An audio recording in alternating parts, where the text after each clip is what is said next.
E o MBL, o Movimento Brasil Livre, que enviou uma militante para a porta do Palácio da Alvorada para provocar Bolsonaro, tenta recrutar pessoas para voltarem ao local.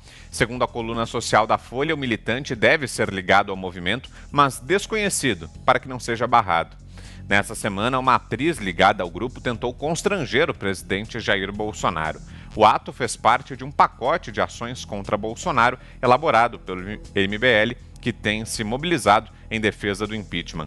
O grupo promete mais ações contra o presidente, como carreatas em São Paulo, em Brasília e também panelaços. Fiuza, quero ouvi-lo aí sobre essa atitude do MBL.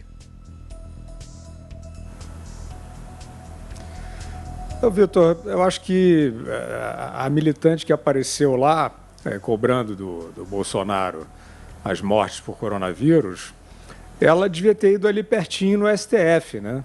Porque a decisão de dar aos governadores a caneta mágica da gestão da epidemia, na minha maneira de ver, de forma equivocada, é uma epidemia que não é estadual nem municipal.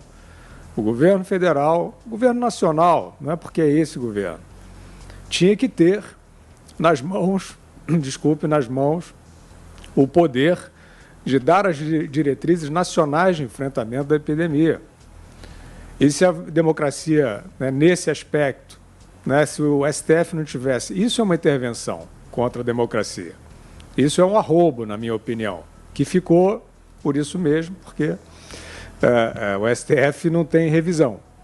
Mas acho que a federação não funcionou bem, porque está aí o Covidão, está aí a sucessão de medidas absolutamente incongruentes na forma de combater a epidemia, violência contra a população, trancamentos excessivos e, quando há, como a gente viu em São Paulo, a circulação, como disse o prefeito Greca agora, tem que ser uma circulação responsável com distanciamento, isso também não aconteceu.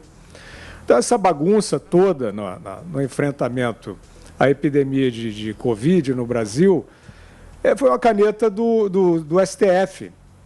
Então, a militante deveria ter ido ao STF perguntar sobre essas mortes.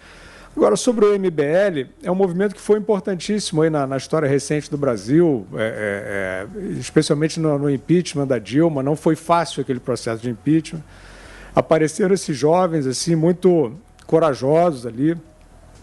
E eu não sei o que aconteceu depois. A impressão, como eles estão fazendo uma oposição sistemática ao Bolsonaro, não uma oposição inteligente, uma oposição sistemática, ignorante, parece que eles fizeram um cálculo. Né? Parece que eles acharam que isso é o que vai lhes dar mais capital político ou outro tipo de capital que eles imaginam.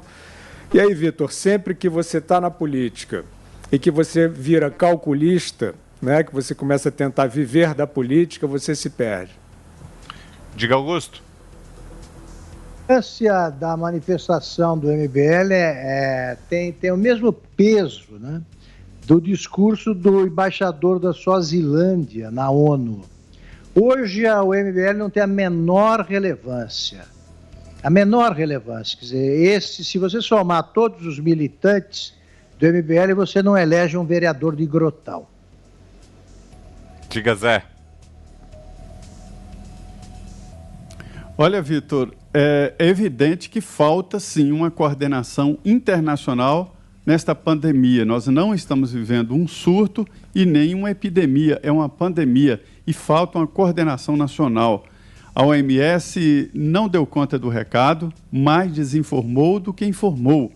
E a importância de um organismo internacional assim numa pandemia é muito grande, porque a OMS teria que estar em contato com todos os governos e sabendo exatamente como agiu tal cidade, tal país, e levando a experiência adiante e definindo ali regras para cada coisa parecida. E a OMS foi totalmente desinformada, fonte de desinformação. Eu atribuo isso aí à fraca diretoria atual da organização.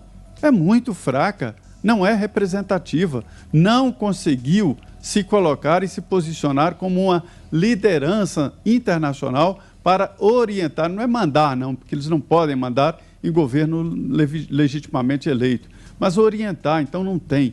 e aqui no Brasil grita a falta de uma coordenação nacional nesse processo. Falta mesmo. O Ministério da Saúde ali inicialmente reuniu os secretários estaduais e tal, e depois perdeu a mão.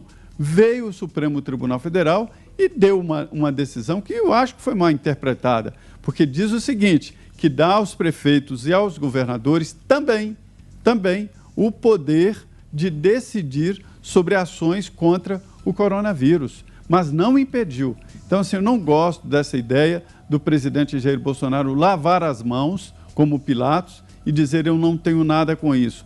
Não pode fazer isso. Ele é o presidente de todos, inclusive dos que não votaram nele. E tanto é assim que ele aceitou a aprovação no Congresso de uma lei que distribui aí 60 bilhões de reais, pode chegar a mais de 100 bilhões se contabilizarem perdão de dívidas, né? Ele distribuiu de forma técnica para os estados. Ele que tinha que estar no comando, o Ministério da Saúde, o ministro indicado por ele, para gerir de forma nacional, grita a falta de uma coordenação, e eu acho que o presidente Jair Bolsonaro não pode lavar as mãos.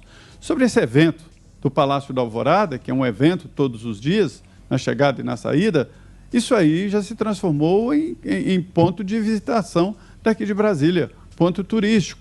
E o presidente sabe se defender.